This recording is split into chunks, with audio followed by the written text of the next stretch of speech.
attorney, we're being told, is stepping up to the podium right now. We want to listen into what he has to say. Raised any time a law enforcement officer uses deadly force against a citizen. My obligation is to look at the facts of every case like this, analyze those facts in the context of the criminal law, and make a determination whether a crime has occurred and whether that crime can be proven with evidence that would support a finding of guilt beyond a reasonable doubt. That is my ethical obligation and the obligation of every prosecutor in this country. I can be deeply aware of the very real historical reasons for concern, but I cannot be swayed by passion or prejudgment when making these decisions, regardless of how popular or how unpopular that decision is. This case occurred several weeks after a law was enacted that required an independent law enforcement agency to act as the lead investigative agency in police fatalities. That was done in response to the historical concerns that I mentioned before. The state's Division of Criminal Investigation agreed to act as that agency in this case, and I believe they did so professionally and independently.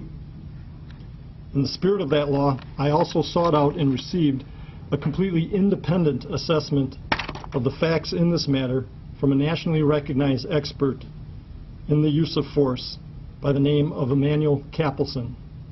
Our agreement was that he was to have access to any and all information related to this case, and he was to offer a professional opinion on Officer Manny's actions without any influence from me or any law enforcement agency in the state of Wisconsin. We also agreed that whatever his assessment was, that it would be made public as soon as reasonably possible after he completed his investigation and report. I received that report on December 17th, and after carefully analyzing the investigation, the forensic evidence in the case, the law, and the conclusions of both a local use of force expert and Mr. Capelson's report, I have come to the conclusion that criminal charges are not appropriate in this case, and I am releasing all of the information related to this investigation so that you, the public, can see all the facts related to this decision.